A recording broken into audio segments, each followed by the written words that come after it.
Hey guys, I know this one's a little different, but I figured I'd read it anyways, cause I'm gonna be straight up, I couldn't find anything. I couldn't find anything good on Roblox. So, we're doing this instead, okay? Let's get that original, that original scary story talent going. Okay. Cool. This is Mr. Widemouth, a old copypasta creepypasta from way back when. I think it's very interesting. I'm gonna yawn real quick and then I'll read it. Okay. Okay.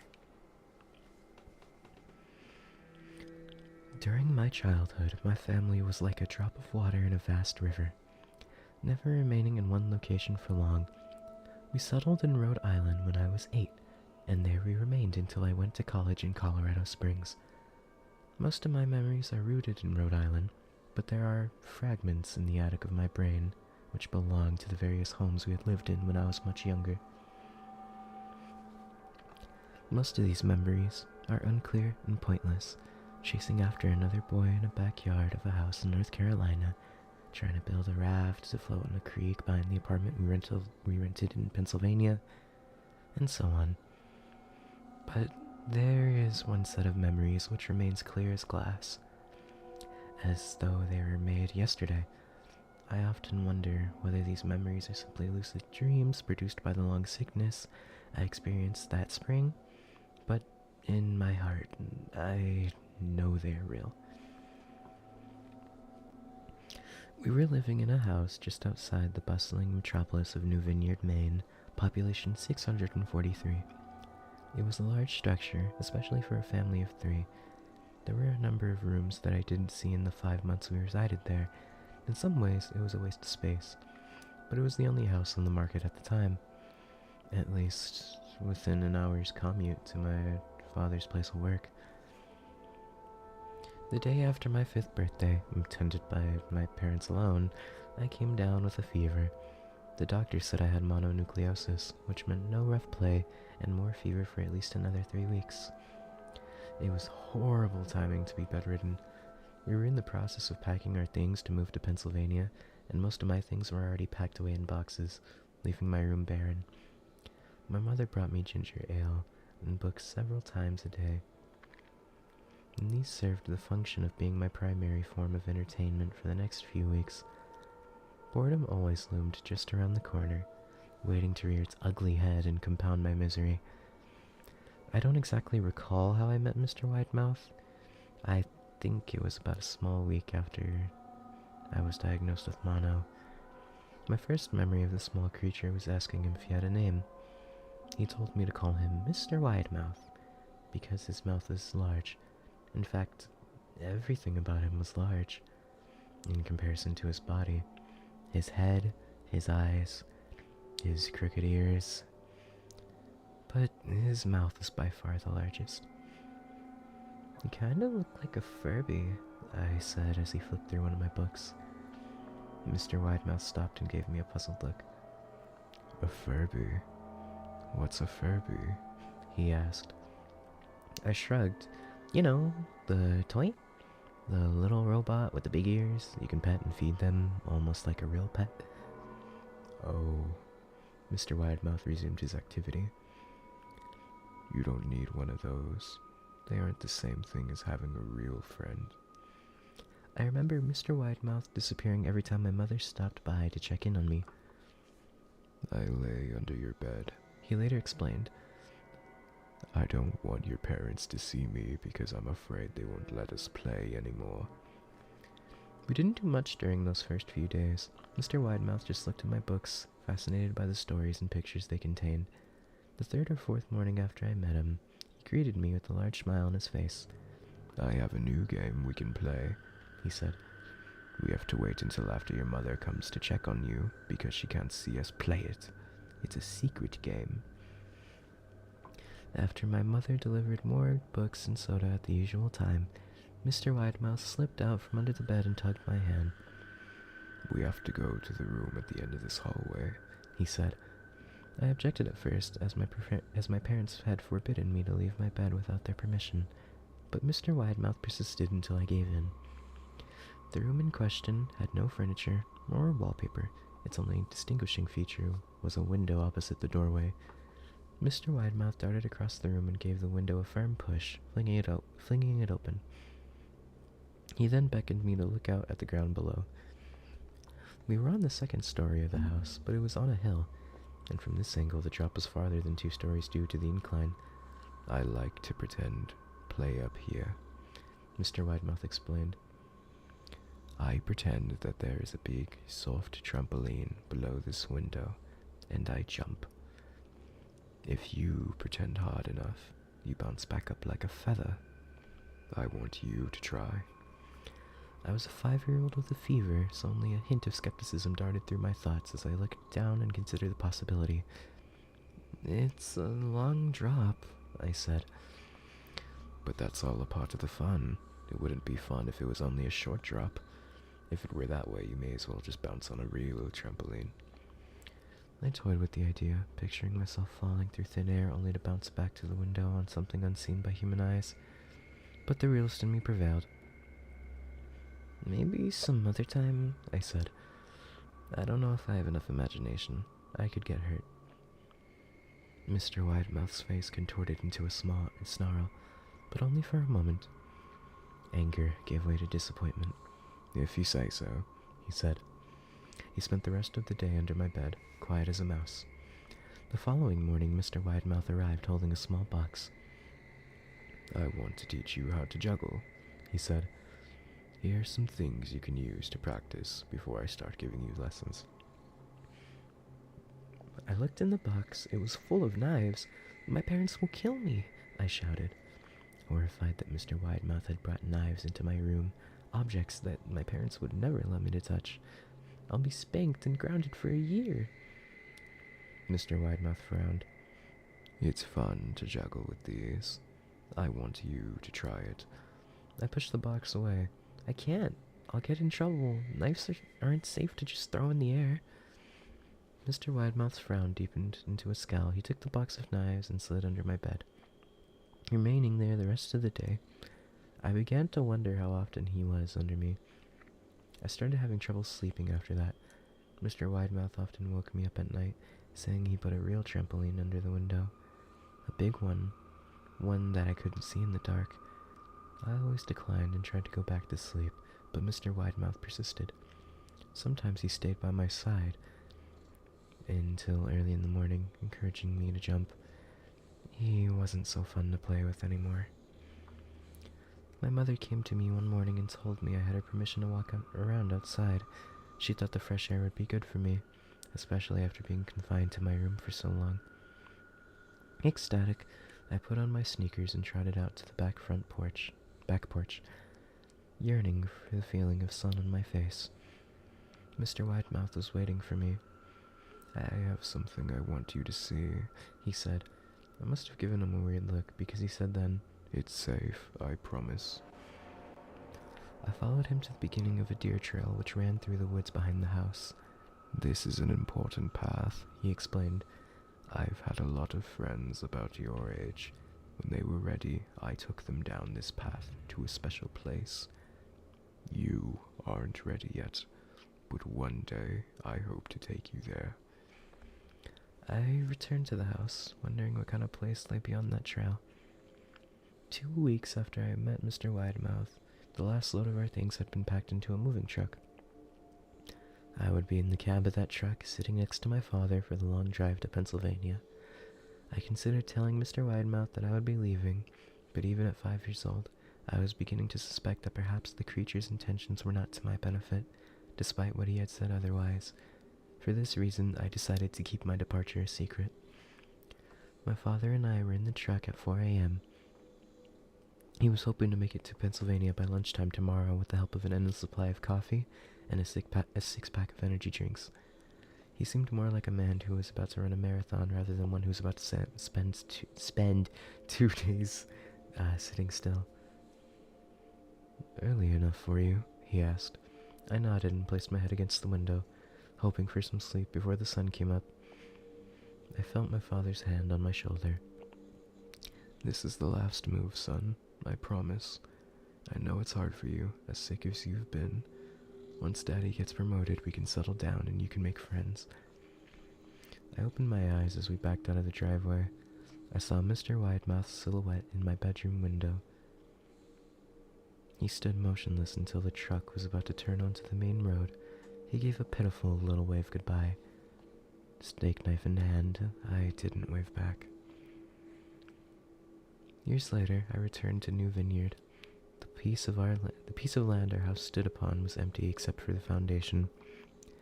As the house burned down a few years after my family left, out of curiosity, I followed the deer trail that Mr. Widemouth had shown me. Part of me expected him to jump out from behind a tree and scare the living bejesus out of me. But I felt that Mr. Widemouth was gone, somehow tied to the house that no longer existed. The trail ended at the New Vineyard Memorial Cemetery. I noticed that many of those tombstones belonged to children. Alright. I'm gonna just drink some water real quick.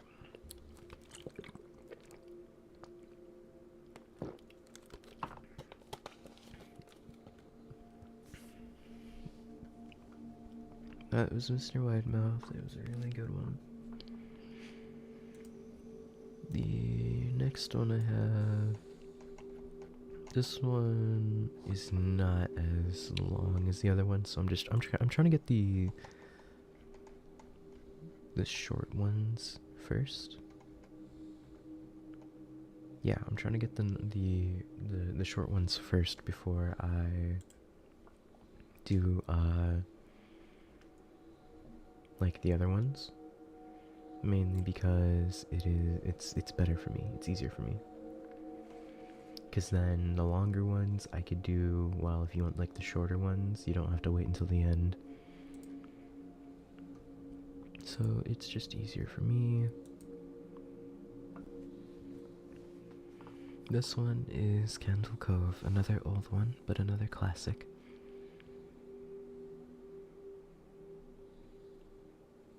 Does anyone remember this kid show? It was called Candle Cove, and I must have been like 6 or 7.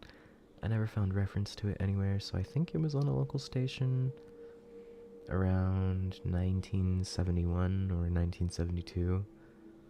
I lived in Ironton at the time. I don't remember which station, but I do remember it was on at a weird time, like 4 p.m.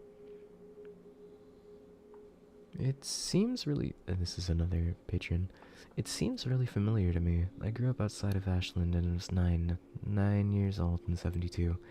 Candle Cove. Was it about pirates? I remember a pirate marionette at the mouth of a cave talking to a little girl. Yes! Okay, I'm not crazy. I remember Pirate Percy. I was always kind of scared of him.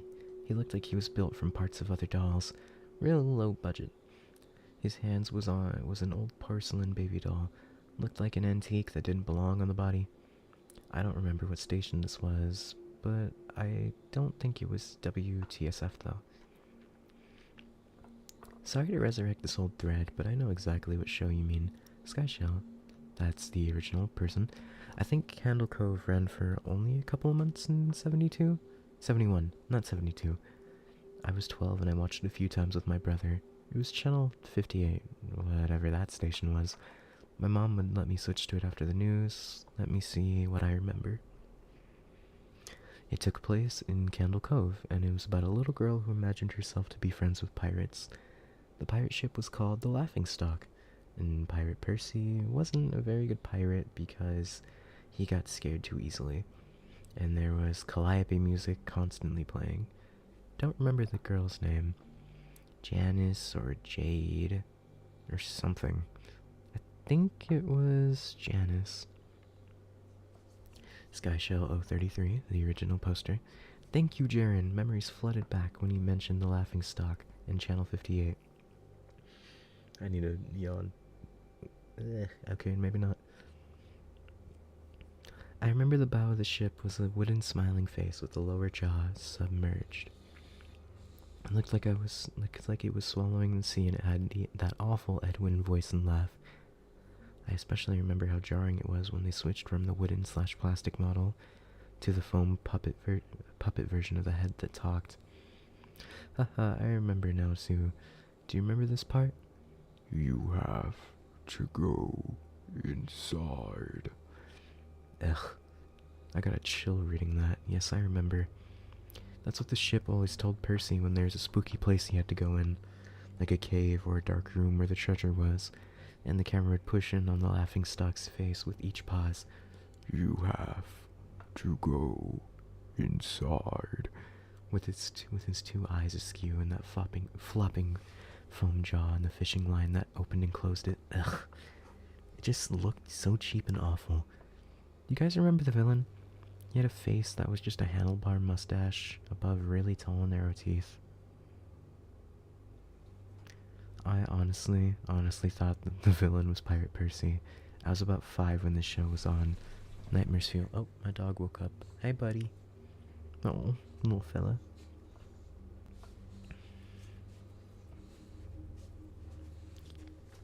That wasn't the villain. Oh, what is bro doing? My dog's trying to find a new place to sleep on my bed. Oh, little fella.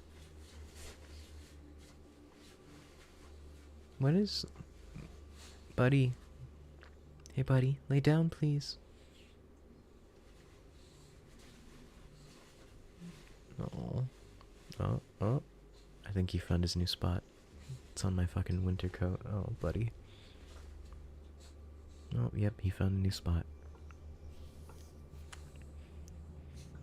That wasn't the villain. The puppet with the mustache, that was the villain's sidekick. Horror's horrible. He had a monocle too, but it was on top of the mustache. I used to think that that meant he only had one eye. But yeah, the villain was another marionette. The Skin Taker. I can't believe what they let us watch back then. Jesus H. Christ. The Skin Taker. What kind of a kid's show were we watching? I seriously could not look at the screen when the Skin Taker showed up. He just descended out of nowhere on his strings, just a dirty skeleton wearing that brown top hat and cape. His glass eyes that were too big for his skull. Christ almighty. Wasn't his top hat and cloak all sewn up, crazily? Was that supposed to be children's skin? Yeah, I think so. Remember his mouth didn't open and close, his jaw just slid back and forth. I remember the little girl said, "Why does your mouth move like that?" And the Skin Taker didn't look at the girl but at the camera and said, "To grind your skin." I'm so relieved that other people remember this terrible show. I used to have this awful memory, a bad dream I had where this opening jingle ended, the show faded in from black, and all the characters were there, but the camera was just cutting to each of their faces and they were just screaming, and the puppets and marionettes were filling statistically, and all screaming. The girl was just moaning and crying like she had been through hours of this. I woke up many times from that nightmare. I used to wet the bed when I had it. I don't think that was a dream. I remember that. I remember that was an episode. No, not possible. There was no plot or anything. I mean, literally just standing in place crying and screaming for the whole show. Maybe I'm manufacturing the memory because you said that, but I swear to God, I remember seeing what you just described. They just screamed. Oh God, yes, the little girl, Janice, I remember seeing her shake, and the Skin Taker screaming through his gnashing teeth. His jaw careening so wildly I thought it would come off its wire hinges. I turned it off and it was the last time I watched. I ran to tell my brother and we didn't have the courage to turn it back on. Hey, I visited my mom today at the nursing home. I asked her about it when I was little in the early 70s, when I was like 8 or 9, and if she remembered a kid's show, Candle Cove. She said she was surprised I could remember that, and I asked why. And she said, because I used to think it was so strange that you said, "I'm gonna go watch Candle Cove now, Mom," and then you would tune the TV to static and just watch dead air for 30 minutes.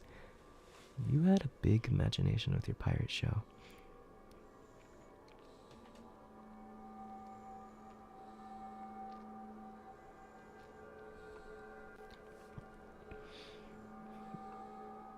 Okay.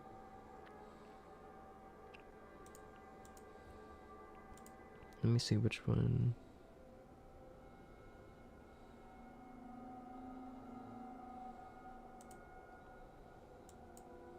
Would Anansi's Goatman? Anansi's Goatman might be the longest. We have 2 more stories after the one that I'm about to read. After the one I'm about to read. And then we are done for the night. This is Anansi's Goatman. This is the this beginning part is going to be explaining.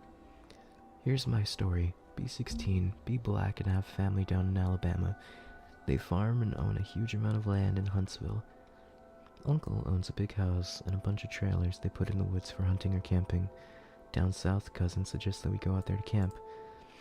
No, I'm a city kid from Chicago, so they tease the fuck out of me. Collect food, kill a pig, and some chickens, and bring necessities to camp out for a few days. We get to the camp, and it's obvious something is weird. Air has this weird electric smell like before a storm, like ozone. We think nothing of it and unpack and go down to the little creek to swim for a few hours. All of a sudden, some older white guy and a white teenager come out of the bushes. He has a shotgun in the crook of his arm and says hello and asks us what we're doing this far back in the woods. Tell him about my uncle, who he knows, and say we're camping out. He tells us we need to be real. He tells us we need to be real careful out there and stick together. There was a big animal in the woods. His son, who is my age, asks if he can stay and hang out with us. He says okay. This is the beginning of the story. I'm going. Oh my god. Phlegm, please. I'm going to stop green texting because this story is fairly long and the format is harder to write in. So we end up playing football, dicking around with me, then there's the white kid, Tanner, 5 of my cousins, and then 4 of their friends. In total, there were 5 girls, 6 boys. We were all around 17 to 15.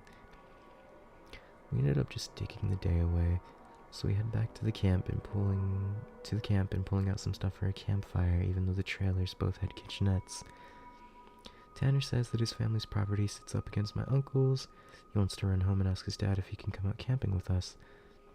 My cousin Rooster says he's going to go with him since it's going to get dark soon. One of the girls also wants to tag along. It's about 7 o'clock and it's starting to get pretty dark. They take flashlights and take the trail towards Tan's property. The rest of us chill. We make s'mores and drink and kiss on the girls. About 30 or 40 minutes later, there's the smell of ozone again. You could smell it over the smell of the fire we had started. This really nasty, coppery smell, like right after you've had a nosebleed and it stopped. It wasn't exactly like dried blood, but it was that nasty, metallic, back of your throat smell. We immediately think it's some kind of electrical malfunction or someone left a hot plate on or some shit. We search the trailers and nothing is on, and we can all smell it. All of a sudden, we hear people booking down the path toward us, and Rooster, Tan, and the girl all come running into the clearing out of breath. And they don't even break stride. They all run into the trailer right by where the fire is. We all get the fuck out of there and into the trailers. They end up calming down. Even Rooster's crying his fucking eyes out at this point. All the while, the fire is guttering lower and lower. So my cousins say fuck it and are about to go outside to get the generator out of the shed in between the trailers. Tanner goes, fuck no. Lock the front door, ain't nobody else going inside. He's been crying too, and his eyes are bloodshot and puffy and his pants are dirty as shit. He goes on to tell us that they went up to his house. His father said sure, he could go out camping, but to make sure that they were careful on the way back, and that maybe they should take one of the hunting rifles just in case. Evidently, Tanner had seen something in their yard a few days before.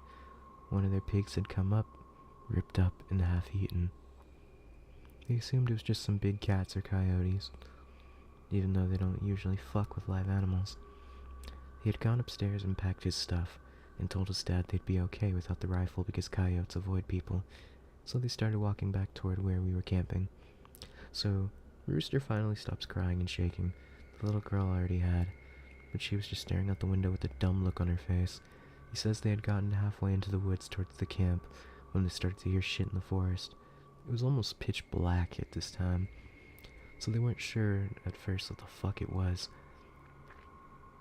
The girl says that she heard something in the bushes right off the trail, and they all beamed their flashlights over there, and there was someone standing back in the woods in a little hollow.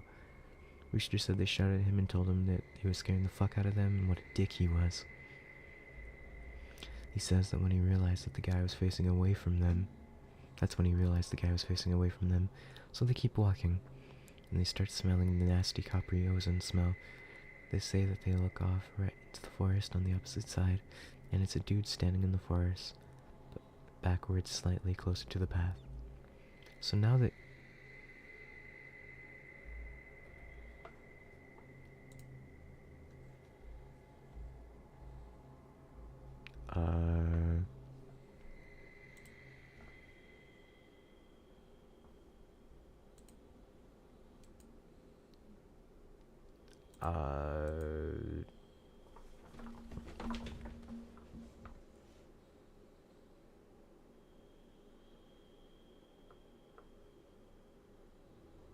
That was weird. I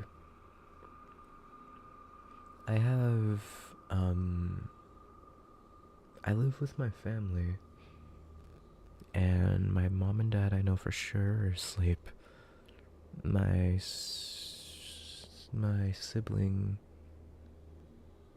one of my sisters, and her child I know for sure are asleep. But I just heard somebody walk down the hallway, like,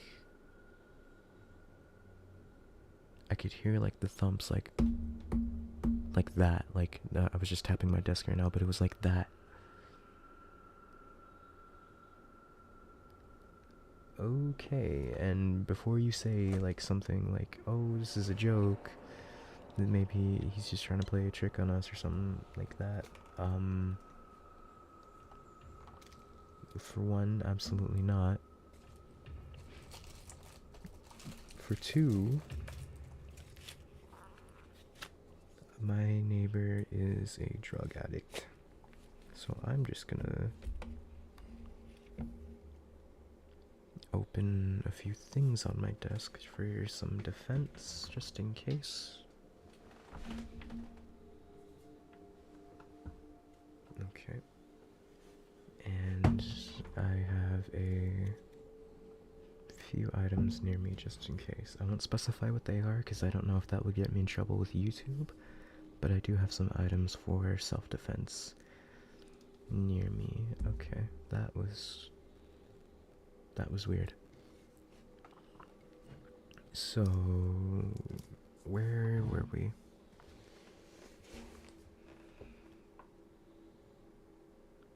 Okay, alright. So now they start power walking and Tan keeps going. I should have taken the fucking rifle. As they're telling the story, the smell is still super strong even inside the cabin. They say that they started walking faster. A kind of low gibbering had started coming from both sides of the wood, and as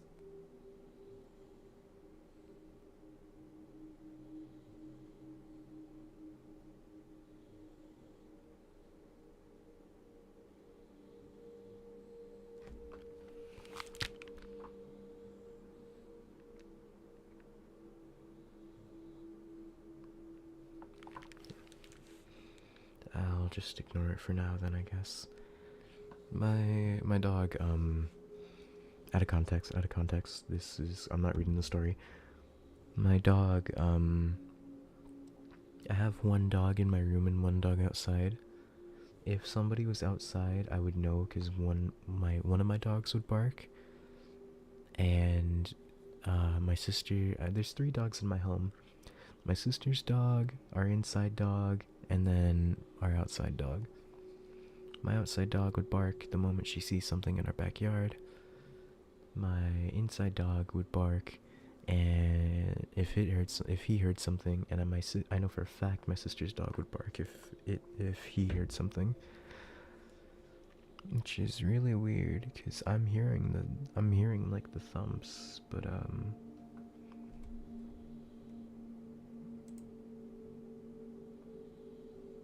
yeah, I don't know. I'm gonna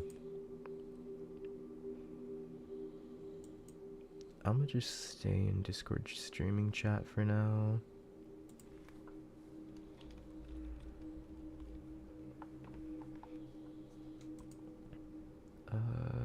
Yeah, that was weird.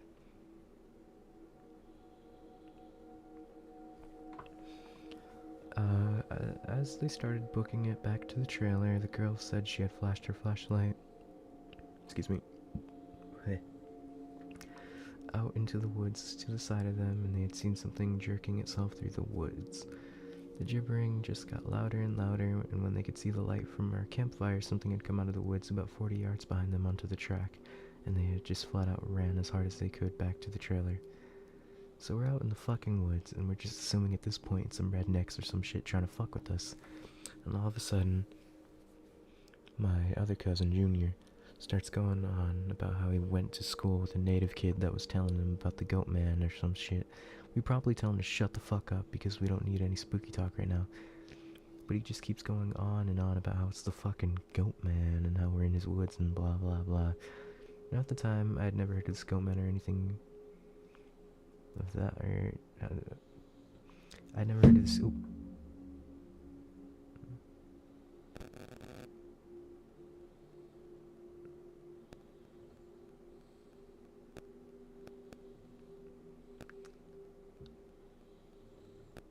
Yep, nope. I am getting my baseball bat and you are staying in my hand. Okay. I would grab another thing, but I feel like if I were to do that, I would hit somebody in a bad way, so yeah. I never heard of the scope man or anything or any of that. But then a couple of years ago, the year before I graduated from college, I had a Menem for a roommate, and I ended up asking him about it. And to sum it up, it's basically a fucking man with the head of the goat, and he can shapeshift, and he gets among groups of people to terrorize them. It's also supposed to be the kind of like the Wendigo, and it's bad mojo to even talk about it, and even worse if you see it. Keep in mind, I didn't know this back when I was 16, so my cousin is going, the goat man's going to get in and fucking get us. The girls are all terrified, and my cousins are fucking trying to figure out if it's just some hillbillies or if it's just some animal. And all of a sudden the smell goes away. It just goes away. Like, to this day, I haven't even experienced anything like it. Like, usually smells fade away or lessen. It was just literally there 1 second and then not the second.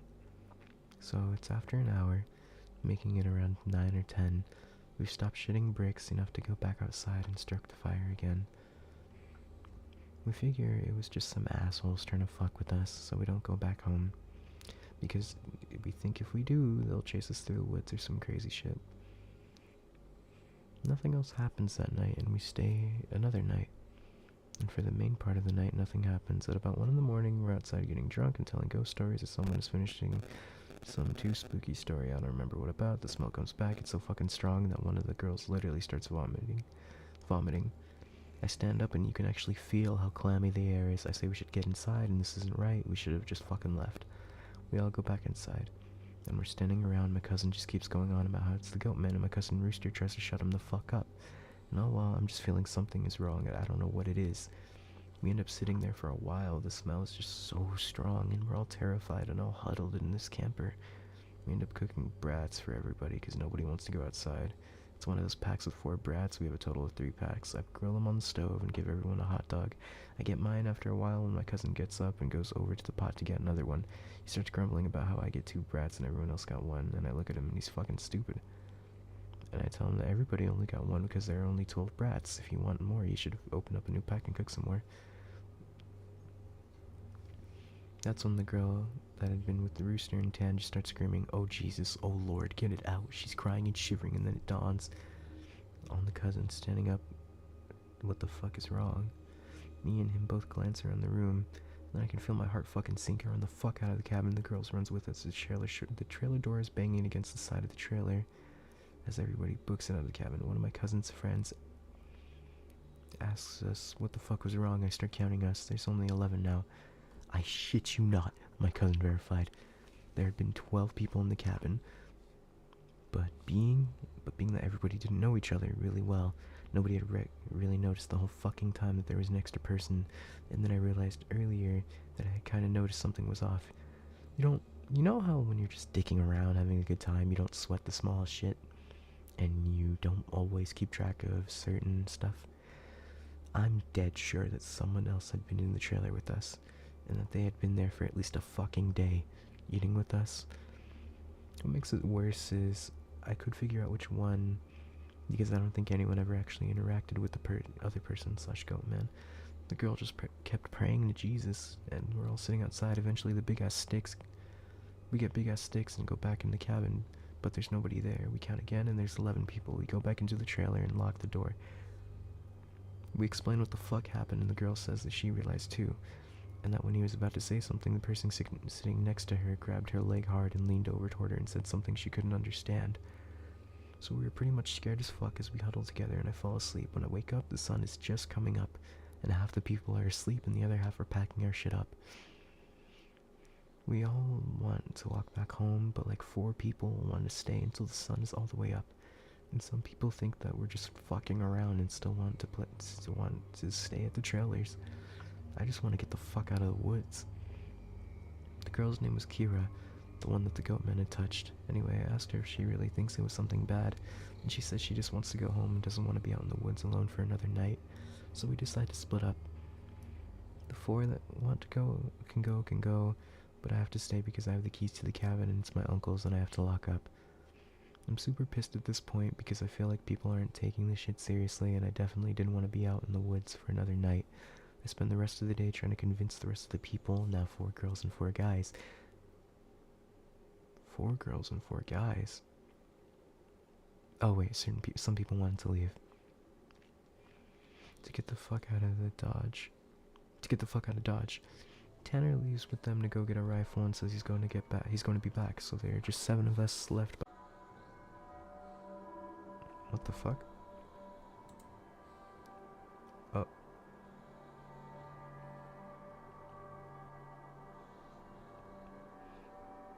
That's odd. My OBS just not crashed, but it needed to reconnect. Okay, well.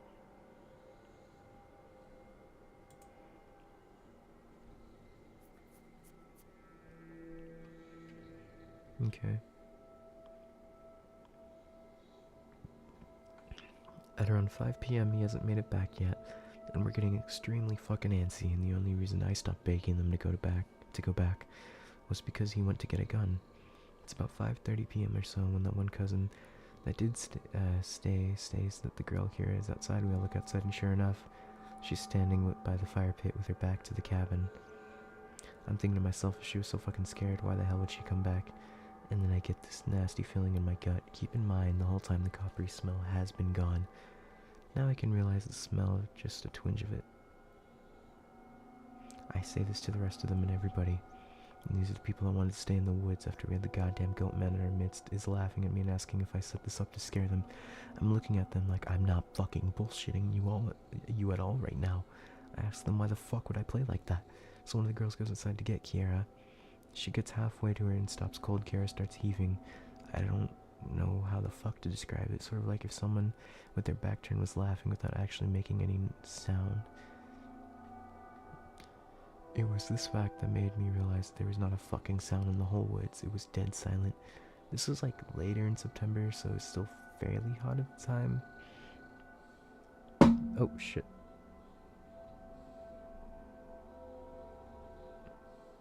but it was super chilly some days too, and you could hear big-ass geese honking or some kind of birds or squirrels chit-chatting. So I step out the door and tell her to come back in the fucking trailer right goddamn now. She backs up into the trailer and we lock the fucking door. We pull down the shades, except one, and put a guy there in a chair to watch her. She stands there for another 20 minutes or so. The guy turns and says that she's still there, and there's a huge fucking bang on the door. We all jump the fuck up and scramble around the living room of the trailer, banging super fucking loud. So now my cousin is holding one of the girls and the other two are kind of giggling with nervous laughter, and me and the other two guys are shooting bricks. Then we hear Tan, he's screaming, "Let me the fuck in, stop fucking playing." So we go over to the door and open it. He stumbles in with the rifle. There's nobody else outside. Evidently, he walked up to the campsite. Nothing weird had happened in the forest, but he had seen a girl. Mind you, he said it was not Kiara standing there. When he had gotten to the edge of the clearing, she had turned toward him with a slack-jawed look and just stared him down, slowly tracking him as he walked around the house, around the outside of the clearing towards the camp. He said it wasn't until he was almost halfway to the trail he had realized that she was getting closer to him. She had started off by the fire, and without him even seeing her move, she had been turning, inching closer. He said he just ran the rest of the way back to the cabin, thinking it would open, and when he got to the door and it was locked, he turned and it was about half of the distance to the door. Fucking hell. He looks around the room and then gets super pale. He pulls me to the side and whispers in my ear, "You know there are only 7 of us in here, right?" I get that feeling where your stomach drops to your nuts. It had been back inside the trailer while we were sorting out who was going where. And then when we all went outside to talk earlier that day, it has just slipped right back in. We looked out the window and there's nobody there, so we recount everybody, and then basically I go over and ask everybody how many people we had earlier, and everybody says 8. Well, I say, "Well, how many are here now?" They all do the count and then realize there are only 7 people in the cabin. So Tan had brought back a couple boxes of ammo and his rifle, and he told his dad that there was some kind of animal in the forest because he didn't think his dad would believe him if he said it was the goat man. He says that his cousin is supposed to be coming down in a few hours, and that in the morning we can all go back to his place and his cousin will drive us home. Now I'm really fucking terrified, but at least I feel better because we can be American and shoot the fuck out of whatever it is if it comes back. But then my cousin gets this huge argument with one of the girls because she thinks I'm trying to be funny and prank them, and that she's getting really scared and that I'm not funny. He keeps telling her I'm not that kind of person. She says, "Well, how do we know the girl wasn't just Tanner in a wig, or if it's really the goat man, how do we know it's the real Tanner? And that goat man just didn't kill Tanner in the woods and take his gun." So we fucking get into this huge argument about this, where me and Tanner, like, we could seriously be in danger because at the very least someone has been sneaking themselves into our fucking trailer without us knowing and mingling with us, and at worst something bad is in the forest fucking with us. One of the girls is crying and saying that she wants to go right now, and we're trying to tell her we shouldn't because none of us are walking through the middle of the night. At this point the sun is starting to go down and it's getting a little cloudy out. We eat something and turn on the radio for a while, but we can't really get a station out there with anything decent, so we turn it off, and the time Tan's cousin shows up, he was like 19, I think, and at this point the sun's just barely over the horizon. He has one of those heavy-duty lantern flashlights and another rifle. He walks up to the trailer and we whisper to Tan, asking if he sure that's his cousin. He says yes. The guy looks confused behind him and all around the camp. He then walks in, kind of glances at us, and he looks a little off. He says, "Where's your other little buddy at? I figured she would meet me up at the cabin. Is she a little slow or something?" He also asked whether we had been cooking blood in the cabin because it smelled like blood in hot pans all the way up the trail. We were all like, fucking nope. But we asked him what the fuck he's talking about with the girl he saw. He had come down the same trail Tan had been using, and he had come up on one of Hughes' guys' buddies standing in the middle of the trail. Looking at him slack-jawed, he had asked her a bunch of questions, but all she did was just look at him. Then she smiled at him and he kept walking, and he said he kept walking. She couldn't seem to keep up with him and kept lagging a little behind him. He said he asked her if she was hurt or something and if she needed any help, but she continued to stare. Eventually he'd been walking and turned around in a bend in the trail, but when he had turned around and went back to see if she was okay, the trail was empty. He'd assumed she had taken some shortcut through the woods to our trailer. We tell him the whole story of what's been going on. I half expect him to say we're full of shit, but he just listened and sat down on the couches in the living room. Tanner's cousins gets back to the girl, He says when she had kept trying to lag behind him and it kind of weirded him the fuck out, so he tried to keep her in front of him, but no matter how slow she walked, she was always lagging a little behind, and that he smelled this nasty smell, and it got stronger as he got to the camp. Eventually it got really strong. She had something really low that she had said something really low that he didn't catch, and when he had turned around, she had been right the fuck up on him, and he stepped back from her. It was at this point he asked her if she was okay, and if she wasn't, him to carry her back the rest of the way, and she just kept staring. He said he reached out for her, as in to grab her onto her shoulder, but he must have misjudged the distance, because she was off to the side of where he had put his hand, like she had moved while he was looking dead at her. So at this point, we know this shit's real unless Tan is playing a joke, which we can tell he's not because he's almost pissing his pants. So they load up their rifles, we eat some more, and we just kind of sit around until about 11. To this fucking day, every time I think about this, I really pray to God that it's some huge prank and that my cousins played on me and just never revealed so I could shit for the rest of my life. At around 11, the stink of copper turns into an actual nasty, gross blood-like smell, like cooking blood and singed hair. Tan and his cousin, Reese, get the fuck up instantly and grab the rifles. There's like a half knocking, half clawing at the door. And yes, I made that noise right now.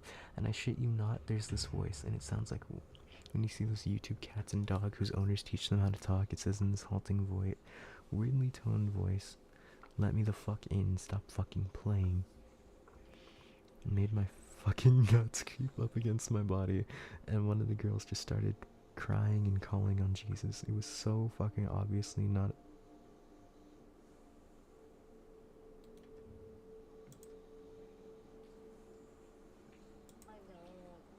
This is okay. Hold on, I'm gonna play.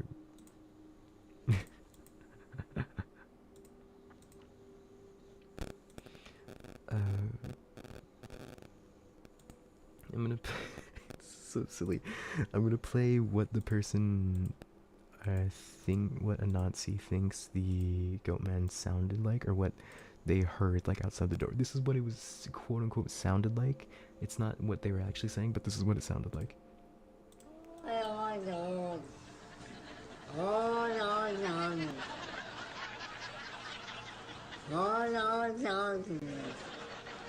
Like that, like a, yeah, quite literally like when you teach your pet how to talk, and it's like like that.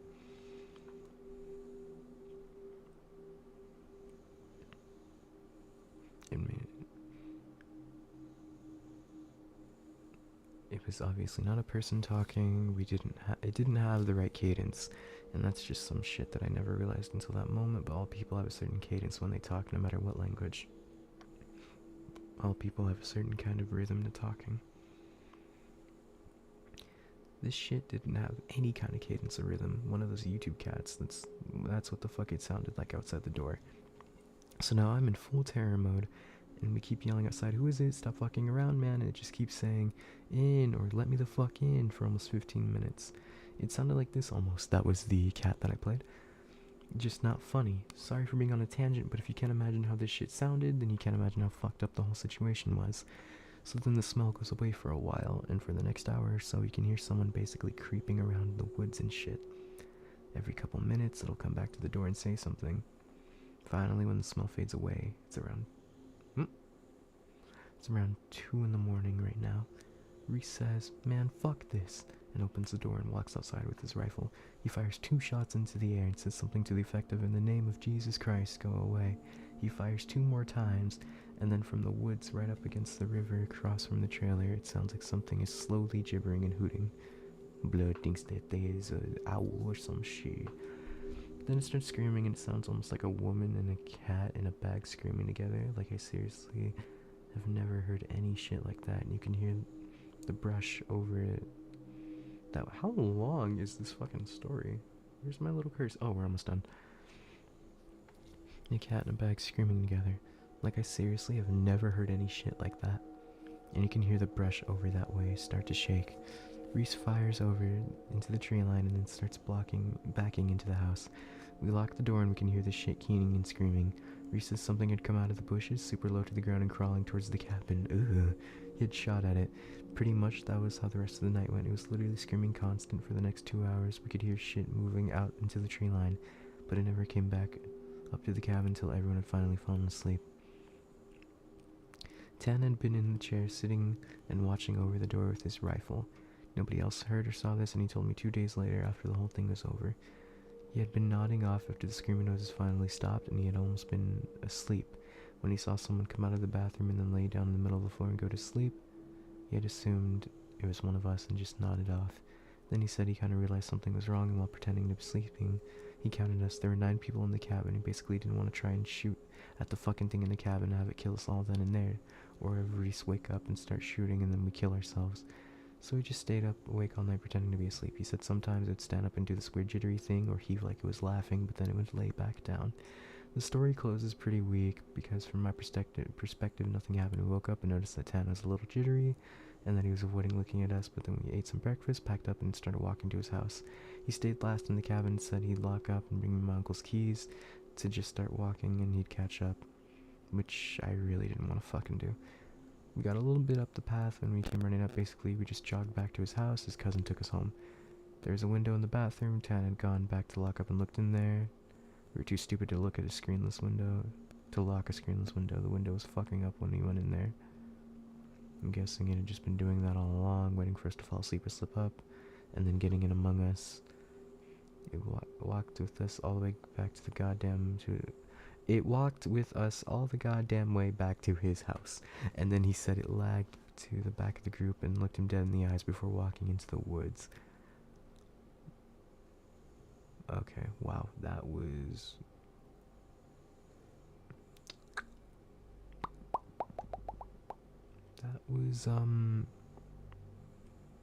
yeah. That was interesting. I actually really liked that. The one thing I didn't like was every time I tried to read something about describing the detail, I would hear shit going on in my house, and I do not like that. Anyways, my chair slowly descended itself because one of the screws is broken on it, so I'm just gonna move this back up. Okay, we're good. Alright, we got 2 more stories. This one is called Don't Let It In. It's on the r/no sleep subreddit by RedNRYT. 2 days ago, me and my family were on a trip. I slept on the sofa near the front door one night because my room's AC is not cool enough. I had this weird dream that I let these huge furry creatures inside to have a party. They have huge hands and feet. They look like a Yeti from the Smallfoot movie, except they don't have any head and they are green. In this dream, I wasn't scared or anything. I was enjoying their company. I played music and they ran around the house, jumping over tables, throwing utensils, knives, and forks at each other, swinging from the hanging lights and knocking over chairs. They looked like kids having fun. After a while, I looked at the time. It's almost 3 a.m. I told them I needed to sleep, so they must leave now. They don't talk nor make any sound, but I can still tell that they were sad by their gesture. They arched their back and dragged their arms, hanging so low that it touched the ground like monkeys. But even if they were reluctant to leave, they still helped clean up their mess. They arranged back the chairs, pulled out the utensils sticking out the walls, and picked up broken pieces of glass and threw them into the trash. They left one by one, and the last one to leave even handed me a ball. This is a little goofy. I locked up and turned off the porch light and went back to lay down on the sofa, but I was about to doze off, so the doorbell rang. They're back, I thought. Shaking my head, I took a peek at the peephole, but there was no one there. For some reason, I was really scared this time. I haven't even seen whoever was out there, but I knew for a fact that it's not a friend. It began banging on the door and twisting the knob violently. It's as if it was forcing its way in. I screamed, "Stop!" really loud. I woke up. Grandma was shocked. She was at the door, tiptoeing to look at the peephole. Confused, she asked me why I'm yelling at her. She was just going to see who was at the door because she saw a shadow from her window and thought. She also heard the doorknob twisting. She was about to open the locks when I pulled her away from the door and told her, don't open it, without knowing who it is first. I opened the porch light and asked, "Who are you? What do you want?" But no one replied. It was complete silence. I got quite angry and lectured her about the dangers of opening the door to strangers, especially at 3 a.m. What if it was a thief? Or a serial killer? She was quite naive since we're from a quiet suburbs. I pull her back to bed, but I can no longer go back to sleep, so I sat facing the door with the fire iron poker in hand, waiting to strike whoever tried to come right in. By morning, my little cousin woke up and shouted in joy, "My ball! I thought I lost you. Where did you find it?" she said to me as she grabbed and hugged the inflatable ball from the floor. "I was just laying there," I said. "How funny, we were playing beach yesterday when the wind blew it off the walls. Thank you for getting it back," she said as she hugged me. I quickly stood up and looked around, trying to remember my dream. Upon closer inspections, I noticed the tiny holes in the walls, exact size and location to fit the tines of a fork. I never noticed it before. Maybe it was there before we even got here, I thought, as I tried to rationalize. "Breakfast is ready. I squeezed some fresh oranges too," my grandma called for us. "That's weird. I thought we had enough glasses yesterday," she said as she fills up 5 glasses at the dining table. We booked a family room for 6 people, and part of their amenities is a fully furnished kitchen, complete with basic cooking appliances and kitchenware. There were 6 pairs of plates and utensils, but there were only 5 glasses. I went to the kitchen, rummaged the small trash bin, and a shard of broken glass grazed my finger. "Enough playing. Come and join us," Grandma called out for me. Sometimes she forgets I'm an adult now. Anyway, we packed up later that afternoon and left. It was quite a confusing night, but at least no one was hurt and we still enjoyed our little vacation. That was nice.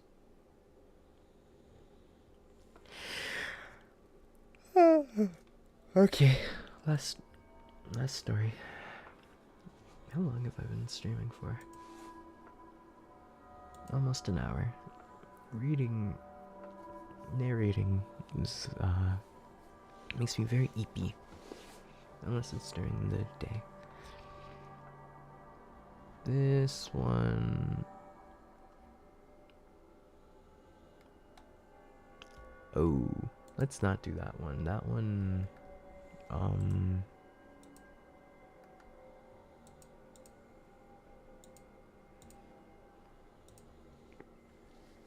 that one has self-harm. I'm not gonna read that one, okay?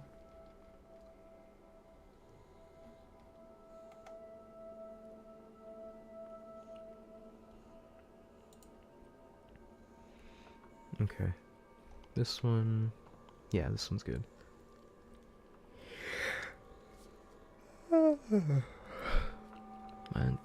This one is called "My Uncle Doesn't Want to Talk About What's in the Forest." My name is Gonzalo, and I'm from a small village in Brazil. I have 1 brother and 2 cousins. My cousins lived in an isolated farm with his mom and dad, which is very far from where we lived. But I loved to go to his place. Like, who would want to spend time sitting near a tree in a field along with you and your siblings and cousins just after stressful exams? I always used to look forward to going, since there I had no one to play with except my friends, who also lived very far away from where I lived. This was supposed to be yet another trip to my cousin's house, another long playing session with them, playing hide and seek in the farm, telling ghost stories to each other at night, playing board games, and then fighting if any one of us lost. Only if I knew what was waiting for me there. So I reached my cousin's house, and they were really happy to see me. Let's call them Maria and Martinez. It had been a whole year since I last visited them, and nothing had changed there. Large fields covered in grass, lots of animals living there in peace. Blissful winds brushing my hair, so there's an escape from stress and reality. My aunt has always cooked some delicious food for us, munching on them while talking to my... Oh my god, my dog is snoring.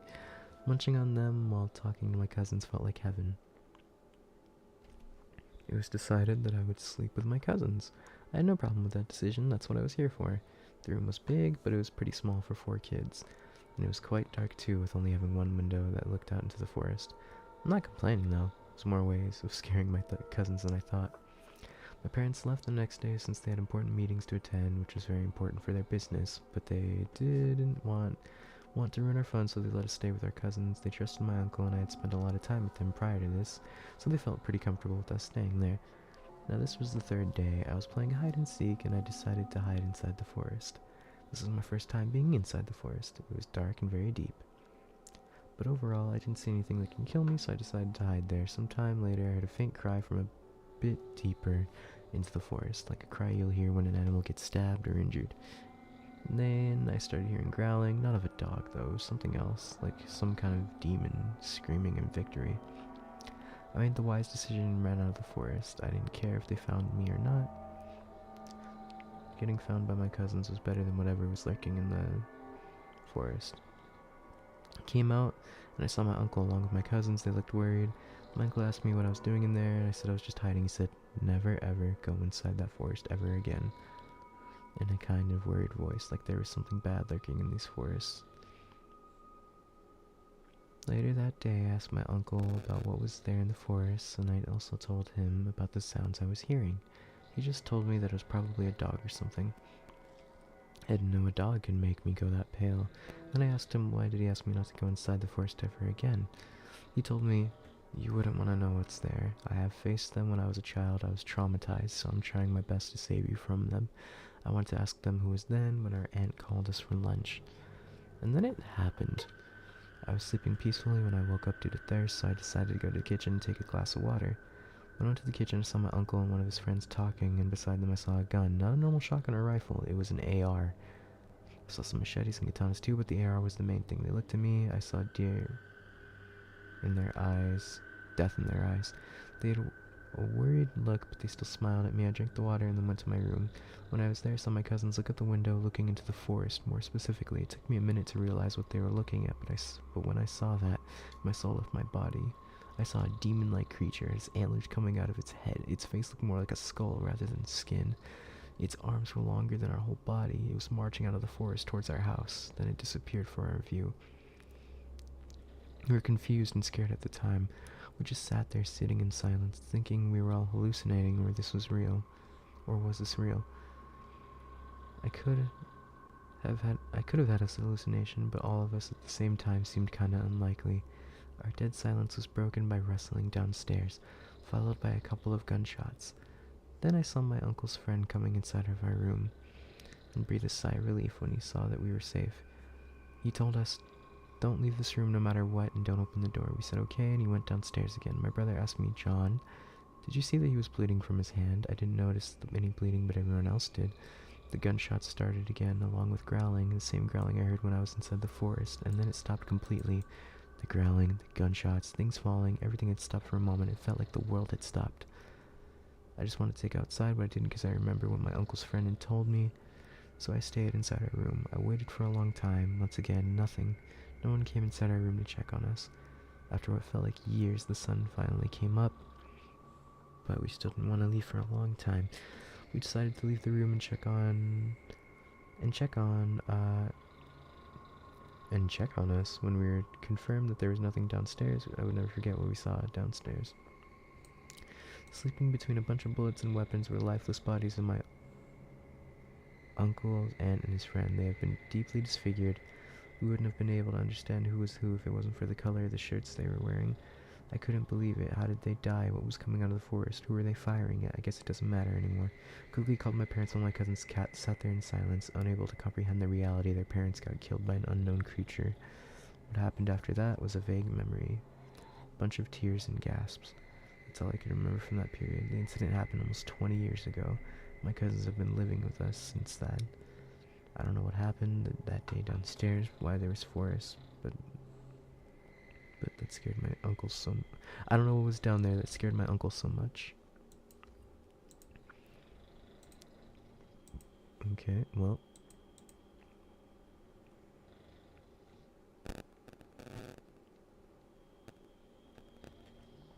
That is everything.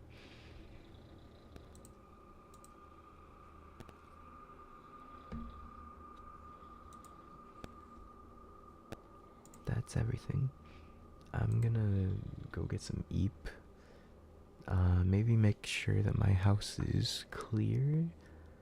Just because I don't really like the fact that I heard something move when everyone I know is asleep for sure. So I'm gonna go check that out. And then I'm gonna go. Yeah,